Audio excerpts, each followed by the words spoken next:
এখন 5:30 বাজে। আমরা সাগরদাড়ি ট্রেনে রাজশাহী থেকে কলকাতার উদ্দেশ্যে রওনা দেব। আমরা যেতে যেতে আসলে আপনাদেরকে দেখাতে চাই যে কিভাবে কম খরচে রাজশাহী থেকে কলকাতায় যাওয়া যায়, খুবই কম খরচে, মাত্র 500 টাকা খরচ করে জনপ্রতি। সে বিষয়টি আপনাদের আমরা তুলে ধরতে চাই, আপনারা পুরো ভিডিওর সঙ্গে থাকুন। সকাল 5:30টায় আমরা বাসা থেকে বের হলাম। আলুপট্টি মোড় থেকে একটি রিক্সা নিলাম। গন্তব্য রাজশাহী রেল স্টেশন। ভাড়া 30 টাকা। সকালটা ছিল স্নিগ্ধ ও মনোমুগ্ধকর। চারপাশের প্রকৃতি হয়ে উঠছিল মোহনীয়। আমরা প্রকৃতির সৌন্দর্য উপভোগ করতে করতে রাজশাহী রেল স্টেশনে পৌঁছালাম, যেখানে আগে থেকে আমাদের জন্য অপেক্ষা করছিল সাগরদাড়ি এক্সপ্রেস ট্রেন। রিক্সা থেকে নেমে সোজা 2 নম্বর প্ল্যাটফর্মে গিয়ে সাগরদাড়ি এক্সপ্রেস ট্রেনে চড়ে বসলাম।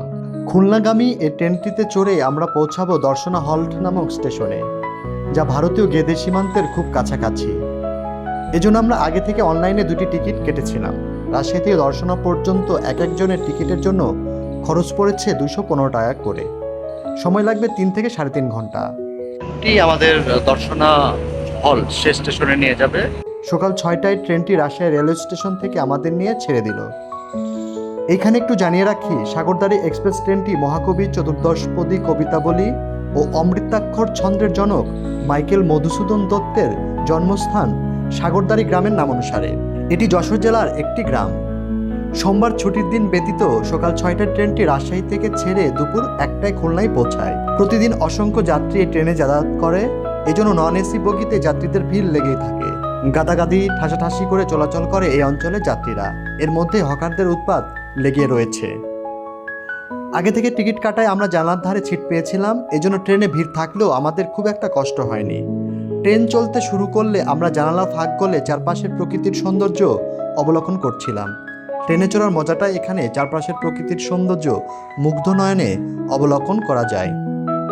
দিগন্ত বিস্তৃত প্রান্তর, খোলা আকাশ, গাছপালা পেরিয়ে আমাদের ট্রেন সাই সাই করে এগিয়ে চলছিল গন্তব্যের দিকে।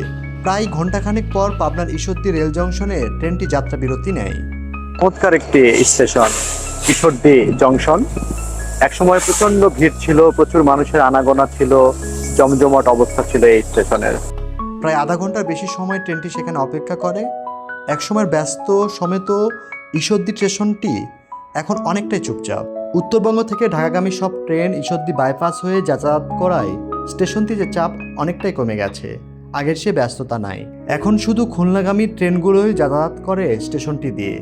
তবে স্টেশনটি ছিমছাম, ঝকঝকে ও তকতকে। পুরনো বিল্ডিং ব্রিটিশ আমলের কথাই মনে করিয়ে দিচ্ছিল। স্টেশনের ভিতরে সিগারেট খাওয়া সম্পূর্ণ নিষিদ্ধ। যাই হোক, বিরতি শেষে আবার ট্রেনটি চলতে শুরু করলো। পাকশি স্টেশন পার হয়ে ট্রেনটি থেকে আমরা রূপপুর পারমাণবিক বিদ্যুৎ কেন্দ্রের পারমাণবিক চুল্লি দেখতে পেলাম। জানালা ফাঁক গলে দেখতে দৃশ্যটি অসাধারণ লাগছিল। এজন্য যতক্ষণ ফ্রেমবন্দি করা যায় আমরা মোবাইল ফোনে পারমাণবিক চুল্লিকে ফ্রেমবন্দি করছিলাম। কিছুক্ষণ পর হার্ডিন ব্রিজের উপর দিয়ে ট্রেনটি চলতে শুরু করলো।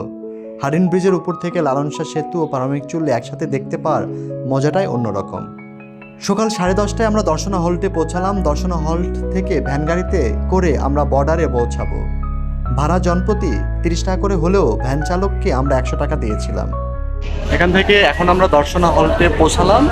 দর্শনা হল্ট থেকে বর্ডার এলাকা যেতে 5 থেকে 6 কিলো ভ্যানে যেতে হবে, তারপরে আসলে বর্ডার পার হবে।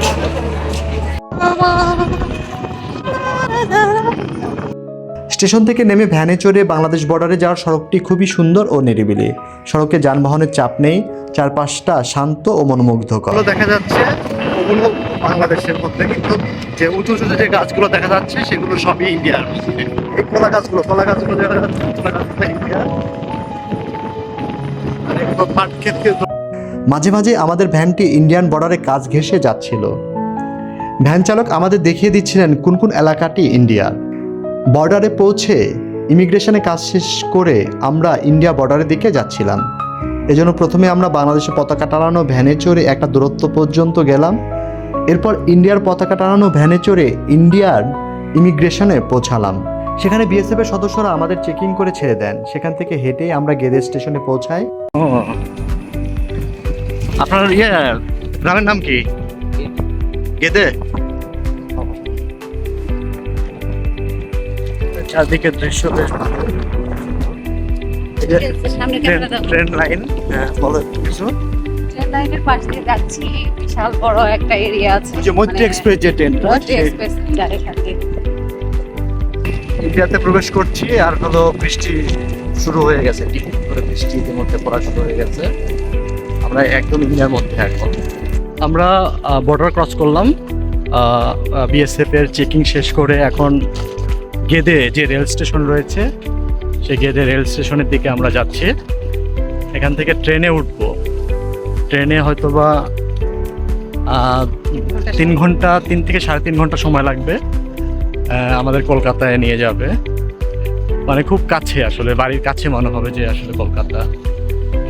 আপনাদের একটু দেখাই গেদে। গেদে এটা এই রুটটা আসলে, এই রুটটা এই যে ট্রেন লাইনটা দেখছেন, এই ট্রেন লাইনটা কিন্তু মৈত্রী যে এক্সপ্রেস, সে মৈত্রী এক্সপ্রেসের জন্যই ব্যবহার হতো। মানে বিএসএফ এর চেকিং শেষ করে কিন্তু মাত্র 2 থেকে 3 মিনিটের হাঁটা একটা রাস্তা, হেঁটে আসলে কিন্তু গেদে স্টেশন। অনেকে কিন্তু ওখানে গাড়ি আছে, যদিও অনেকে গাড়ি যাতে লাগেজ বেশি তাদের গাড়ি নিতে হয়, তো গাড়িতে নিলে দেখা যাচ্ছে যে একটু 1 থেকে 150 রুপি তারা নিয়ে নেয়। এই বিএসএফ বিডিআর মানে বিএসএফ এর বর্ডার, আর এইদিকে হচ্ছে গেদে স্টেশন। গেদে অনেক বড়, এখান থেকে ইলেকট্রিক ট্রেনগুলো চলাচল করে ইন্ডিয়ার। অবশেষে আমরা ইন্ডিয়ার ভিতরে, মানে আমাদের যে অফিসিয়াল কার্যক্রম সেগুলো সম্পূর্ণ করে আমরা ফাঁকা স্টেশন, একদম ফাঁকা স্টেশন, লোকজন নেই বললেই চলে। যেহেতু বর্ডার এলাকার এইটা স্টেশন, ফলে এটা কিন্তু গেদেটা খুব বড় যে টাউন ব্যাপারটা এমন নেই, খুবই ছোট্ট একটা এটা। আজকে রোববার হওয়ার জন্য ট্রেনটি মোটামুটি ফাঁকা। এই ট্রেনটি আমরা মাত্র 2 জনের 50 টাকা ভাড়া নিল এই গেদে থেকে আমাদেরকে বিধাননগরে স্টেশনে নামিয়ে দিবে। ট্রেনটি কিন্তু ছাড়লো এখন।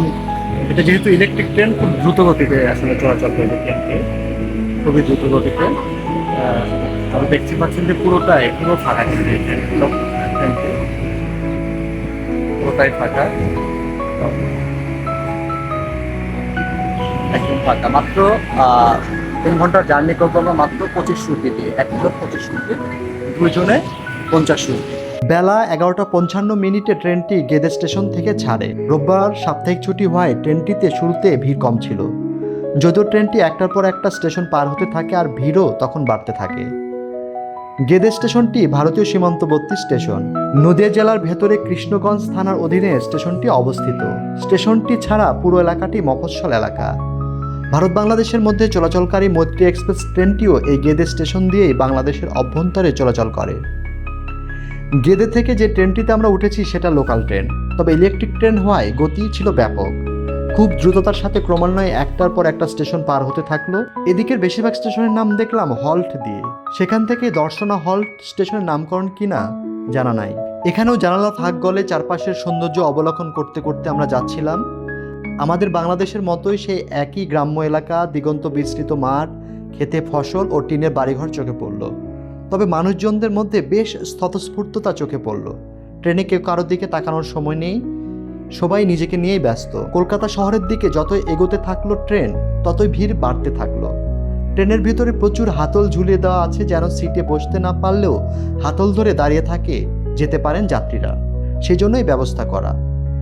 আর ট্রেনের জানালাও দেখলাম চমৎকারভাবে গ্রিল দিয়ে ঢেকে দেওয়া, ফলে বাইরের দৃশ্য দেখতেও অসুবিধা হয় না, আবার বাইরে থেকে কেউ ঢিল ছুড়লেও রক্ষা পাওয়া যাবে। বিশেষ করে বাংলাদেশে জানালা দিয়ে ঢিল ছোড়ার ঘটনা হরহামেশাই ঘটে, তাই এই ব্যবস্থা চালু করা যেতে পারে। তাহলে হয়তোবা এই মানুষজনকে ঢিলের আঘাত থেকে রক্ষা করা সম্ভব হবে। বিকাল 3টা নাগাদ আমরা বিধাননগর স্টেশনে পৌঁছালাম। স্টেশনে নেমেই দেখলাম গুড়ি গুড়ি বৃষ্টি হচ্ছে। স্টেশনের নিচ থেকে একটা সিএনজি নিয়ে সোজা সল্ট লেক। তো এই সিএনজিতে করে আমরা এখন বিধাননগর থেকে সল্ট লেকে যাচ্ছি। সল্ট লেকে যাচ্ছি, একটু যদি দেখ, এই তো রাস্তা। আমাদের এই দাদা ভাই নিয়ে যাচ্ছে সল্ট লেকে। কোন এলাকায়? উল্টোডাঙ্গাতে। আচ্ছা আচ্ছা আচ্ছা।